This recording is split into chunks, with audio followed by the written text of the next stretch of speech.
setiap hari seperti embun pagi sejukkan hati. Ucapkan syukur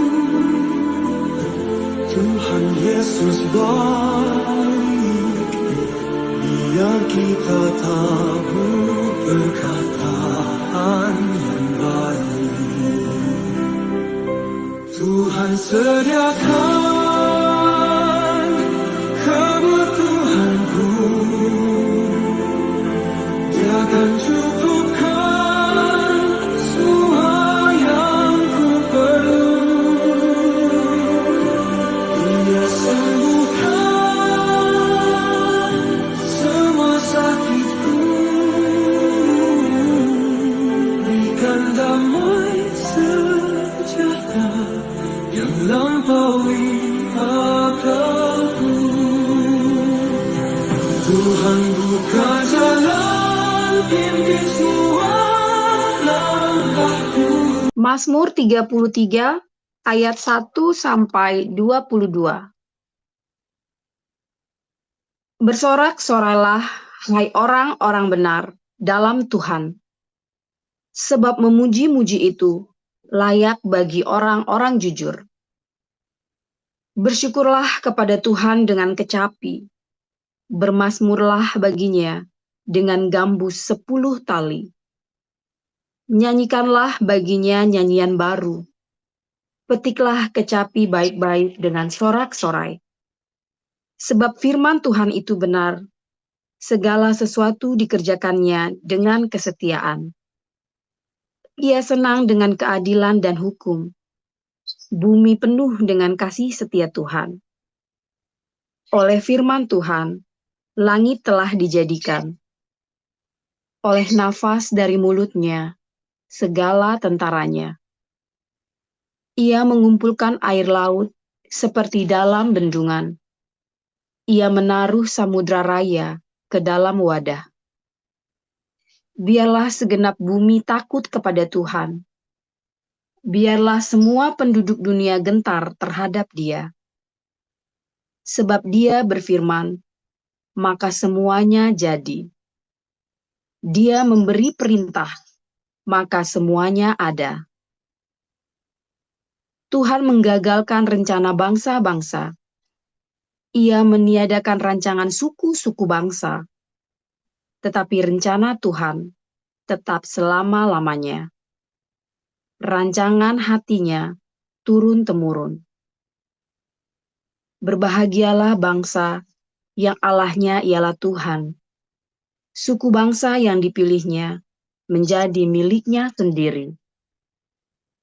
Tuhan memandang dari sorga.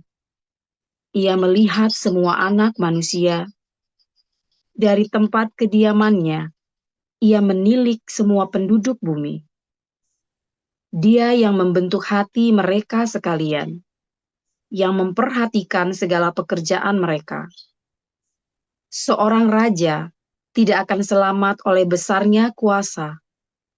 Seorang pahlawan tidak akan tertolong oleh besarnya kekuatan. Kuda adalah harapan sia-sia untuk mencapai kemenangan. Yang sekalipun besar ketangkasannya, tidak dapat memberi keluputan. Sesungguhnya, mata Tuhan tertuju kepada mereka yang takut akan Dia, kepada mereka yang berharap akan kasih setia-Nya, untuk melepaskan jiwa mereka daripada maut, dan memelihara hidup mereka pada masa kelaparan. Jiwa kita menanti-nantikan Tuhan. Dialah penolong kita dan perisai kita. Ya, karena Dia hati kita bersuka cita, sebab kepada nama-Nya yang kudus kita percaya. Kasih setiamu ya Tuhan, kiranya menyertai kami, seperti kami berharap kepadamu. Matius 21. Ketika Yesus dan murid-muridnya telah dekat di Yerusalem dan tiba di Betfage, yang terletak di Bukit Zaitun, Yesus menyuruh 2 orang muridnya dengan pesan, Pergilah ke kampung yang di depanmu itu, dan di situ kamu akan segera menemukan seekor keledai betina terambat dan anaknya dan ada dekat. Lepaskanlah keledai itu dan bawalah keduanya kepadaku. Dan jikalau ada orang menegur kamu, katakanlah, Tuhan memerlukannya. Ia akan segera mengembalikannya. Hal itu terjadi supaya genaplah firman yang disampaikan oleh Nabi. Katakanlah kepada putri Sion, lihat, rajamu datang kepadamu. Ia lemah lembut dan mengendarai seekor keledai beban yang muda. Maka pergilah murid-murid itu dan berbuat seperti yang ditugaskan Yesus kepada mereka. Mereka membawa keledai betina itu bersama anaknya, lalu mengalasinya dengan pakaian mereka, dan Yesus pun naik ke atasnya. Orang banyak yang sangat besar jumlahnya menghamparkan pakaiannya di jalan. Ada pula yang memotong ranting-ranting dari pohon-pohon dan menyebarkannya di jalan. Dan orang banyak yang berjalan di depan Yesus dan yang mengikutinya dari belakang berseru, katanya, Hosana bagi anak Daud. Diberkatilah dia yang datang dalam nama Tuhan. Hosana di tempat yang maha tinggi. Dan ketika ia masuk ke Yerusalem, gemparlah seluruh kota itu dan orang berkata, siapakah orang ini? Dan orang banyak itu menyahut, inilah Nabi Yesus dari Nazaret di Galilea. Lalu Yesus masuk ke bait Allah dan mengusir semua orang yang berjual beli di halaman bait Allah. Ia membalikkan meja-meja penukar uang dan bangku-bangku pedagang merpati. Dan berkata kepada mereka, ada tertulis, rumahku akan disebut rumah doa, tetapi kamu menjadikannya sarang penyamun. Maka datanglah orang-orang buta, orang-orang timpang kepadanya dalam bait Allah itu, dan mereka disembuhkannya. Tetapi ketika imam-imam kepala dan ahli-ahli Taurat melihat mujizat-mujizat yang dibuatnya itu, dan anak-anak yang berseru dalam bait Allah, Hosana bagi anak Daud, hati mereka sangat jengkel. Lalu mereka berkata kepadanya, engkau dengar apa yang dikatakan anak-anak ini? Kata Yesus kepada mereka, aku dengar. Belum pernahkah kamu baca, dari mulut bayi-bayi dan anak-anak yang menyusu engkau telah menyediakan puji-pujian. Lalu ia meninggalkan mereka dan pergi ke luar kota ke Betania dan bermalam di situ. Pada pagi-pagi hari dalam perjalanan kembali ke kota, Yesus merasa lapar. Dekat jalan ia melihat pohon ara lalu pergi ke situ. Tetapi ia tidak mendapat apa-apa pada pohon itu selain daun-daunnya saja. Katanya kepada pohon itu, engkau tidak akan berbuah lagi selama-lamanya. Dan seketika itu juga keringlah pohon ara itu. Melihat kejadian itu tercenganglah murid-muridnya lalu berkata, bagaimana mungkin pohon ara itu sekonyong-konyong menjadi kering? Yesus menjawab mereka, aku berkata kepadamu, sesungguhnya jika kamu percaya dan tidak bimbang, kamu bukan saja akan mendapat berbuat apa yang kuperbuat dengan pohon ara itu, tetapi juga jika kamu berkata kepada gunung ini, beranjaklah dan tercampaklah ke dalam laut, hal itu akan terjadi. Dan apa saja yang kamu minta dalam doa dengan penuh kepercayaan, kamu akan menerimanya.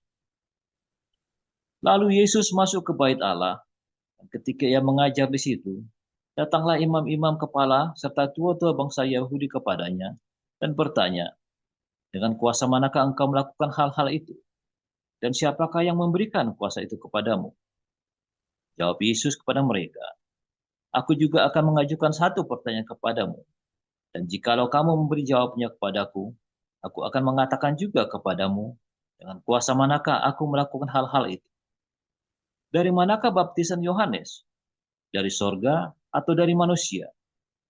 Mereka memperbincangkannya di antara mereka dan berkata, jikalau kita katakan dari sorga, ia akan berkata kepada kita, kalau begitu mengapakah kamu tidak percaya kepadanya? Tetapi, jikalau kita katakan dari manusia, kita takut kepada orang banyak, sebab semua orang menganggap Yohanes itu nabi. Lalu mereka menjawab Yesus, kami tidak tahu. Yesus pun berkata kepada mereka, jika demikian, aku juga tidak mengatakan kepadamu dengan kuasa manakah aku melakukan hal-hal itu. Tetapi apakah pendapatmu tentang ini? Seorang mempunyai dua anak laki-laki. Ia pergi kepada anak yang sulung dan berkata, anakku, pergi dan kerjakanlah hari ini dalam kebun anggur. Jawab anak itu, baik Bapak, tetapi ia tidak pergi. Lalu orang itu pergi kepada anak yang kedua dan berkata demikian juga. Dan anak itu menjawab, aku tidak mau. Tetapi kemudian ia menyesal lalu pergi juga. Siapakah di antara kedua orang itu yang melakukan kehendak ayahnya? Jawab mereka yang terakhir. Kata Yesus kepada mereka, aku berkata kepadamu, sesungguhnya pemungut-pemungut cukai dan perempuan-perempuan sundal akan mendahului kamu masuk ke dalam kerajaan Allah. Sebab Yohanes datang untuk menunjukkan jalan kebenaran kepadamu, dan kamu tidak percaya kepadanya. Tetapi pemungut-pemungut cukai dan perempuan-perempuan sundal percaya kepadanya. Dan meskipun kamu melihatnya, tetapi kemudian kamu tidak menyesal, dan kamu tidak juga percaya kepadanya. Dengarkanlah suatu perumpamaan yang lain. Adalah seorang tuan tanah membuka kebun anggur dan menanam pagar sekelilingnya. Ia menggali lubang tempat memeras anggur dan mendirikan menara jaga dalam kebun itu. Kemudian ia menyewakan kebun itu kepada penggarap-penggarap, lalu berangkat ke negeri lain. Ketika hampir tiba musim petik, ia menyuruh hamba-hambanya kepada penggarap-penggarap itu untuk menerima hasil yang menjadi bagiannya. Tetapi penggarap-penggarap itu menangkap hamba-hambanya itu. Mereka memukul yang seorang, membunuh yang lain, dan melempari yang lain pula dengan batu. Kemudian Tuhan itu menyuruh pula hamba-hamba yang lain lebih banyak daripada yang semula. Tapi mereka pun diperlakukan sama seperti kawan-kawan mereka. Akhirnya yang menyuruh anaknya kepada mereka, katanya, anakku akan mereka segani. Tetapi ketika penggarap-penggarap itu melihat anaknya itu, mereka berkata seorang kepada yang lain, ia adalah ahli waris. Mari kita bunuh dia, supaya warisannya menjadi milik kita. Mereka menangkapnya dan melemparkannya ke luar kebun anggur itu, lalu membunuhnya. Maka apabila tuan kebun anggur itu datang, apakah yang akan dilakukannya dengan penggarap-penggarap itu? Kata mereka kepadanya, ia akan membinasakan orang-orang jahat itu, dan kebun anggurnya akan disewakan kepada penggarap-penggarap lain, yang akan menyerahkan hasilnya kepadanya pada waktunya. Kata Yesus kepada mereka, belum pernahkah kamu baca dalam kitab suci? Batu yang dibuang oleh tukang-tukang bangunan telah menjadi batu penjuru. Hal itu terjadi dari pihak Tuhan, suatu perbuatan ajaib di mata kita. Sebab itu aku berkata kepadamu, bahwa kerajaan Allah akan diambil daripadamu, dan akan diberikan kepada suatu bangsa yang akan menghasilkan buah kerajaan itu. Barang siapa jatuh ke atas batu itu, ia akan hancur, dan barang siapa tertimpa batu itu, ia akan remuk. Ketika imam-imam kepala dan orang-orang Farisi mendengar perumpamaan Yesus, mereka mengerti bahwa merekalah yang dimasukkannya, dan mereka berusaha untuk menangkap dia, tetapi mereka takut kepada orang banyak, karena orang banyak itu menganggap dia nabi. Demikian firman. Haleluya, firman Tuhan selalu baru setiap hari ketika kita menanti-nantikan Tuhan.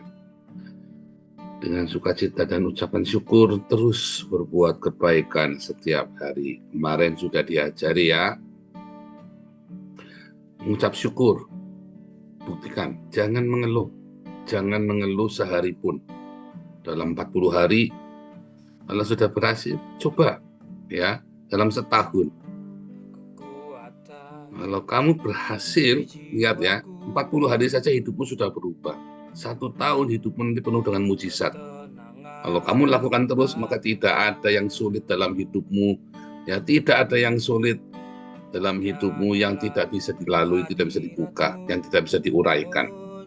Ya, ya, ucapan syukur. Kemarin sudah diajarin lagi ya, untuk bersukacita. Nah, bersukacita. Ya, kalau diajarin, kalau mengucap syukur itu kamu lagi ngelilir, terus kamu teringat masalah, kamu jangan begitu ya. Tapi terima kasih Tuhan, sekalipun hatimu berat ya. Terima kasih Tuhan, terima kasih Tuhan, gitu ya. Yesus baik. Walaupun hatimu perih, takut, deg-degan ya, jangan kamu keluarkan kata yang negatif. Bilang terima kasih Tuhan, Jehovah Jireh. Diajarin lagi tentang bersukacita. Bersukacita adalah sebuah keputusan, bukan kamu tidak membutuhkan sebuah alasan untuk bersukacita. Tapi bersukacitalah, ya, bersukacita. Kalau untuk bahagia butuh alasan, ya. Bahagia itu karena sebuah alasan, tapi sukacita itu bukan, saudara. Sukacita adalah keputusan. Dalam kondisi apapun, dalam kondisi paling buruk hidupmu sekalipun, bersukacita itu adalah sebuah keputusan kamu. Kamu mau sukacita atau kamu mau ruwet, itu keputusan, ya. Aneh ya, aneh. Tapi itulah jalan hidup yang kamu pilih. Kalau ada orang nyakiti kamu memutuskan untuk mengampuni atau kamu balas dia sekeras-kerasnya, itu kan keputusan. Balas keras-kerasnya, puas? Enggak puas. Saya sudah pernah lakukan, ya. Enggak puas. Yang hilang tetaplah hilang. Ya kan? Apalagi yang hilang itu nyawa. Apalagi yang hilang itu adalah sesuatu yang mengerikan, ya. Maka kamu sudah balas 1000 kali, kamu balas pun tidak akan puas. Maka Tuhan ajar, lepaskan, ampuni. Itu kan keputusan, ya kan? Sama, bersukacita itu juga keputusan, ya. Sebentar.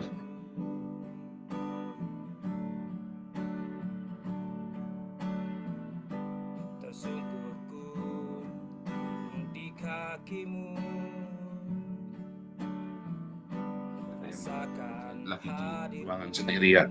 Ini alarmnya salah, masih jam 11 kurang 1/4, supaya jangan telat bukanya, ya. Alarmnya masih salah. Masih belum tak ganti. Karena di sini sekarang sudah jam 11 kurang 1/4. Biasanya saya khotbahnya jam 12 kurang 1/4, sudah maju 1 jam, ya. Balik lagi, ya. Bersukacita itu keputusan. Kamu enggak butuh sesuatu buat kamu bersukacita. Menang lotre enggak perlu, saudara. Kamu baru kehilangan anak pun kamu bisa bersukacita. Baru kepaten pun kamu bisa bersukacita. Bersukacita itu bukan pertama-tama, wah, aku bahagia, sukacita anakku baru mati, itu namanya orang edan, saudara. Bersukacita bukan seperti itu, ya. Baru kepatennya sedih, nangis. Tapi sudah, nggak berlarut di dalam kesedihan. Biasa, putuskan, oke. Hilang. Ada rasa hilang, ada. Tapi kamu tahu ada sukacita. Ya, sukacita itu adalah sebuah keputusan. Kamu mau berlarut di dalam kesedihan, ya. Begitu kamu sedih, ya kamu kan hancur. Semangat yang patah itu mengeringkan tulang-tulangmu, saudara. Tapi di dalam sukacita, maka akan ada hati yang gembira. Di dalam kematian pun hatimu bisa gembira, bisa bersukacita dan punya hati yang gembira, bukan riang gembira. Nah, itu beda lagi tuh. Bukan kamu terus bersenang-senang, ya anakmu baru kepaten terus kamu lagi senang-senang, tak jalan-jalan nonton bioskop segala macam. Oh, enggak begitu, itu namanya kamu orang edan. Ya, namanya orang edan. Atau kamu lagi ini terus kamu bikin pesta pora di rumahmu, pesta pora yang enggak jamak, ya, acup-acup. Itu namanya orang edan. Tetap, ya, ada suasana kehilangan. Cuman tidak berlarut, lalu kamu kembali. Saya tetap mau bersukacita sekalipun saya kehilangan. Ya. Terjadi sesuatu, terjadi. Ada kehilangan, ada. Tapi kamu tidak tenggelam di dalam kehilanganmu, saya bersukacita. Ya. Dan satu-satunya yang membuat kamu punya alasan untuk bersukacita, karena semua baik. Roma 8 ayat 28, Yeremia 29 ayat 11. Semua rancangan Tuhan itu baik buat hidup kita. Hari ini kita belajar memuji Tuhan. Khotbah tadi malam tentang kerubim. Kenapa kerubim itu sepasang? Ada 4, ya. Kalau di Yeskel itu 4. Kalau dalam itu ada sepasang. Kalau dalam kemah suci ada sepasang. Nah, itu belum sempat saya bedakan mengapa 4, mengapa 2. Tapi kerubim itu, ya, ada roda. Roda itu opanim. Panim itu adalah sebuah hadirat Tuhan. Ya. Kalau di dalam Wahyu 4, ya, opanim ini disebut dia puji-pujian dan penyembahan. Nah, itu. Pujian itu keluar dari mulut kita. Makanya, ya, di dalam sukacitamu, di dalam ucapan syukurmu, kamu belajar memuji Tuhan. Daripada kamu tiap hari meratap dengan lagu-lagu ratapan, Coba kamu sekarang tiap hari memuji Tuhan. Dan lagu pujian. Saya tuh kalau lagi tidur, terus kan pagi bangun, kan ngelilir tuh. Lalu selalu ada lagu pujian. Lagu pujian pertama yang melintas di kepala saya nyanyikan. Ya, saya bisa nandung. Lalu saya nyanyikan. Seharian saya setel beberapa lagu puji-pujian. Saya lagi setel mobil sendiri, saya setel lagu. Dengan keluarga, kita setel lagu. Kebetulan kami suka menyanyi, maka kami memuji Tuhan. Ya. Karena memang Tuhan bertahta di atas puji-pujian. Tuhan Yesus itu bertahta di atas puji-pujian umatnya. Ya, kemarin ya, di dalam Mazmur 22 kita sudah belajar. Karena ia bertahta di atas pujian umatnya. Itulah Opanim, itulah kerub mengendarai roda. Bilangan itu hanya mewakili makna, ya bukan jumlahnya benar-benar kuantiti 2, 4, bukan, tapi itu hanya makna. Ya, saudara ya, tadi logos itu tadi. Itu penting sekali di dalam hidup kita ketika kamu mendirikan hidupmu setiap hari, membangun hidupmu setiap hari dengan pujian dan penyembahan. Itulah sebabnya di beberapa gereja yang mengerti tentang ini, dia perkuat ya pujian dan penyembahan. Mau dia bisnis, komersil, mau dia apa, dia bikin garap pujian penyembahannya itu dengan serius. Dan saya setuju. Ya, beberapa gereja yang menyepelekan pujian dan penyembahan, ya dia akan remuk. Ya, gereja harus kuat. Komunitas itu harus kuat di dalam pujian dan penyembahannya. Komunitas Kristen. Karena memang itulah, kalau kita belajar Hasidic Movement, ya beberapa minggu yang lalu Hasidic Movement itu, yang sama dengan gereja evangelikal, di dalam gereja Hasidic Movement itu, sukacita itu adalah sebuah kewajiban, saudara. Adalah sebuah, urgent, ya sesuatu yang emergency. Harus. Kamu akan di blow up, ayo bersukacita, begitu ya.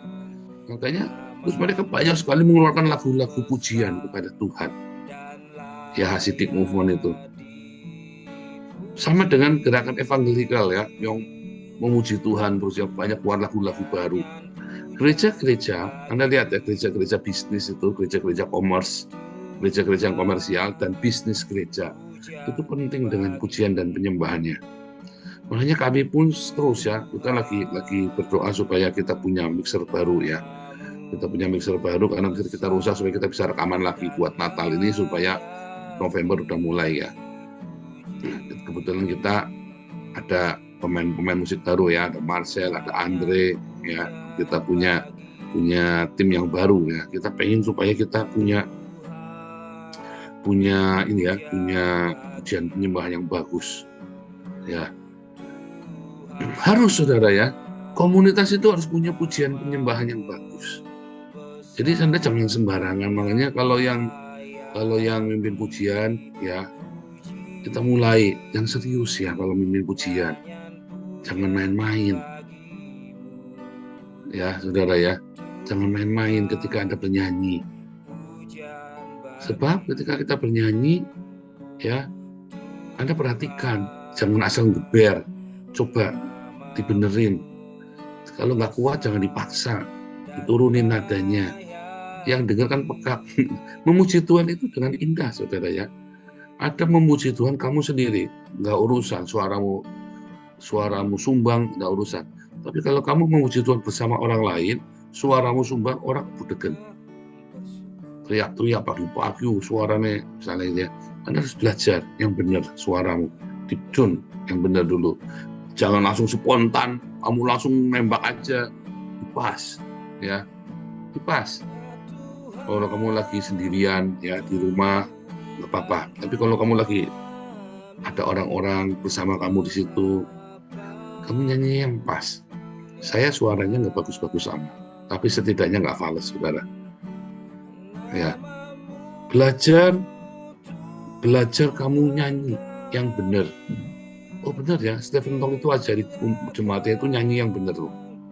Ya, Stephen Tong itu ngajari jemaatnya itu untuk nyanyi yang benar, itu beneran itu, saudara ya. Karena dia juga tahu kuasa pujian dan penyembahan, dia mengerti. Bahkan gereja reform Stephen Tong itu loh. Ya, kita juga begitu. Ya, kita ayo belajar memuji menyembah Tuhan yang benar. Nanti kapan-kapan ya saya janji pada Anda untuk bikin kemarin ya, bikin seminar bagaimana cara menciptakan lagu. Sehingga kamu tuh banyak bikin lagu pakai AI itu nggak pernah ngawur-ngawur. Ya, itu dinyanyikan di sini jadi nggak enak, didengar pun nggak enak. Karena kamu menciptakan lagu yang ngawur. Ya, menciptakan pakai AI lagi itu jadi nggak benar, lagunya nggak pas. Nggak pas. Ya, lagu yang dapat itu jadi aneh nanti, kayak lagunya siapa itu, lagunya anak-anak tuh, lagu Jepang, anak-anak Jepang itu ya, aku ingin begini, aku ingin, itu jadi aneh syairnya kan, ya kan, kayak si Kobo-chan Shin-chan itu kan lagunya jadi aneh, kalau begini aku jadi bingung, jadi rimanya nggak pas ya, tapi karena itu lagunya lucu ya, jadi ya pas-pasin aja, cuman jadi buat lucu-lucuan, karena memang lucu lagunya nggak pas. Ya kan, lagunya terjemahannya itu aslinya terjemahannya itu bagus, ya kan, ya kan?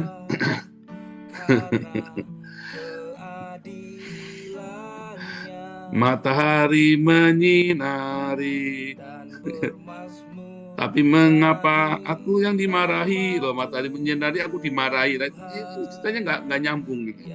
Terjemahannya kan dipaksakan, ya kan? Lagunya Shinchan itu. Nah, itu kan contoh lagu-lagu yang dapat. Itu jadi dapat. Memuji Tuhan itu memang membutuhkan spontanitas, saudara. Tapi kalau Anda baca di Mazmur, pujian penyembahan itu diproduksi loh, saudara, dengan serius.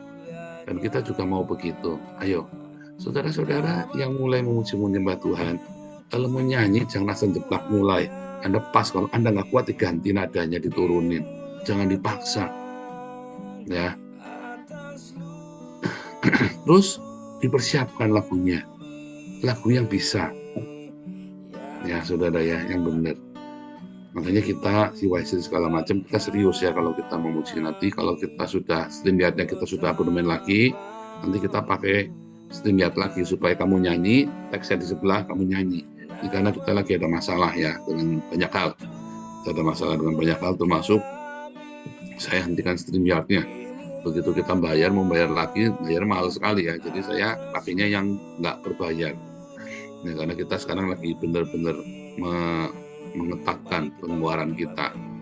Paling nggak sampai awal tahun depan ya. Karena kita kemarin harus membereskan semua cicilan-cicilan kita, utang ke pemerintah. Ya. Nah, nanti kita gunakan lagi. Pujian penyembahan itu sangat penting ya buat kita semua. Memuji dan menyembah Tuhan ya. Satu, untuk pribadi, kamu suara sumbang apa segala macam, nyanyilah di kamar mandi, kamu teriak-teriak, nyanyilah memuji Tuhan di kamar mandi, ya, memuji Tuhan ya di kamar mandi, belajar, ya, sambil mandi, sambil memuji Tuhan, itu penting ya untuk membangun hidupmu, untuk membangun sel-sel tubuhmu, membangun kehidupanmu. Lagi nyetir motor, nih Pak Mulia, kalau lagi setir motor, ya, satu ini kan jangan keras-keras sambil memuji Tuhan, memuji Tuhan selalu, mari kita puji, jangan dengar lagu-lagu dari yang bagus-bagus ya, ikut aja. Kalau nggak hafal senandung, belajar memuji tiap hari, itu penting ya. Itu buat sendiri. Tapi kalau kamu lagi bersama dengan komunitas, bikin yang bagus ya, bikin yang bagus. Maunya Pak David itu kemarin tuh bikin yang bagus, tapi pada salah paham, orang-orang nggak nangkep. Segala sesuatu bikin yang bagus. Jadi Pak David ini orang melankolis, saudara, apa-apa mintanya perfeksionis, tuntutannya tinggi. Sementara komunitas kita belum siap. Ya, jadi banyak benturan dengan Pak David. Ya kan? Tetapi sebetulnya memang seharusnya kita itu belajar memuji Tuhan yang benar, memberikan sesuatu itu dengan baik. Jangan asal-asal. Komunitas kita hari ini, Bun Pagi, coba urut-urutan acaranya itu Pak David yang bikin, saudara. Ya, dan banyak yang sakit hati sama dia, tapi kan jadi bagus kan. Ya kan, sekarang ini kita jadi teratur, rapi, ya kan, efisien, doa nggak lebih dari 3 menit, nggak ngalar-ngalar kemana-mana. Mau berdoa saja, berdoa syafaat buat Indonesia, anak anjing, anak kucing lagi sakit, semua didoain semua. Repot saudara, ya kan. Nah, sekarang pujian penyembahannya kita dibenahi, seharusnya harus dibenahi. Supaya bagus, itu nyanyi gitar, siapin, latihan dulu. Mau ngerok, nggak apa-apa, siapin dulu. Saya tahu ya, bukan masalah. Tapi kalau spontan mau nang suaranya ngeband kayak orang ini azan subuh saudara. Ya siapin, kalau disiapin jadi bagus. Kalau nggak disiapin ya jadi kayak azan subuh.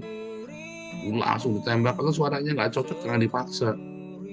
Ya, dicoba dulu, latihan dulu yang pas. Ya, semua ya. Lainnya juga sama. Saudara-saudara, saya senang sekali kalau ada pemuji-pemuji yang baru ya. Kadang ya ada Marcel, ada Andre, ada siapa lagi nanti ya? Ya ada si Walid, siapa tadi ya? Andre juga namanya ya di Surabaya itu. Saya senang ya. Ayo mulai perbaiki, belajar lagi bagaimana kualitasnya, handphonenya dirapiin, posisinya dibenerin. Coba cari-cari, bikin simulasi, nyoba-nyoba. Kan kalau ada wifi, di mana coba-coba. Coba ini kenapa salah, kenapa suaranya kecil, gitu kan. Begitu ya. Coba saudara pujian penyembah di rumah. Ketika di rumahmu sendiri. Cobalah belajar nyanyi bersama dengan keluarga. Ya, makanya saya kan memberi contoh kepada Anda, kami sekeluarga menyanyi. Terus seringkali kalau bagi-bagi direkam ya, iseng-iseng saudara ya. Direkam, kan nanti kamu punya kenangan yang bagus. Nyanyi saja, direkam, nggak apa-apa suara jelek-jelek, tapi senang-senang buat nyanyi-nyanyi. Ya, atau karaokean di rumah. Sekarang kan banyak handphone app yang karaokean kan, bisa kan taruh di ini. Nah, coba belajar begitu saudara. Menyanyi bersama keluarga dengan suara-suara fals itu sangat menyenangkan. Ya, saudara ya. Daripada kamu karaokean sama pemandu lagu itu, ya si Rudi Yohanes itu kan suka karaokean sama pemandu lagu itu. Jadi kawan kamu karaokean sama pemandu lagu, kamu karaokean sama keluargamu. Ya, karaokean sama keluargamu, fals-fals nggak apa-apa, seneng-seneng anakmu. Ya di TV bikin yang bagus, itu murah. Itu kan hiburan keluarga yang murah, saudara. Ya bikin karaoke di rumah, nggak harus mahal. Iya kan? Kecuali memang lagi nggak punya uang sama sekali, yang usah karaoke. Tapi at least ya, kemarin si Waisen itu cuma 32, bukan dikasih ya, yang mikrofon yang ada speakernya itu kalau salah, kalau di Mangga 2 cuma 500.000 itu ya. Itu bisa segala macam lagu karaokean pakai mikrofon itu. Ya. Itu murah sekali ya. Yang mikrofonnya Wisely mana ya, yang bisa buat nyanyi ya, mikrofonnya Wisely yang bisa buat nyanyi mana? Yang mikrofon itu loh, yang ada kotaknya buat karaokean. Nah, ini tunjukkan ini. Kesini yang tolong ya, tunjukkan sama. Ini harganya berapa ya? Ada yang bisa ngecek nggak ini harganya berapa ini? Ini contoh ya, ini saya kasih ada contoh nih ya saudara ya. Ini tuh bisa, Anda nggak usah punya yang bagus-bagus, yang mahal-mahal, tapi ini bisa buat karaoke. Ini contoh saudara ya, Anda bisa nyanyi bersama dengan keluarga. Ini penting ya, ini kok jadinya malah promosi barang. Ini saudara, Anda harus belajar ya. Anda harus belajar memuji, menyembah Tuhan. Ya, saya nggak tahu nih cara kerja gimana. Oh ini nih ya, baterainya udah habis. Ini ya, tes 1, 2, 3. Bisa nyanyi ada iPhone. Ini murah sekali saudara ya. Kok nyanyi sama sekeluarga gantian, terus Anda cekikan sama sekeluarga memuji Tuhan, gitu ya. Suaranya fals, suaranya bolero, Anda cekikan sama keluarga, bikin videonya. 5 tahun lagi Anda punya kenangan yang bagus. Begitu ya, saudara ya. Belajar memuji Tuhan bersama dengan keluarga. 1, nyanyi sendiri. 2, kalau dalam komunitas, bikinlah yang benar. 3, bersama dengan keluarga. Memuji Tuhan. Ada sukacita mengalir nanti. Ada berkat, ada mujizat. Dalam segala kondisi. Menyanyilah memuji Tuhan. Karena itu yang Tuhan ajarkan kepada kita. Tuhan Yesus memberkati.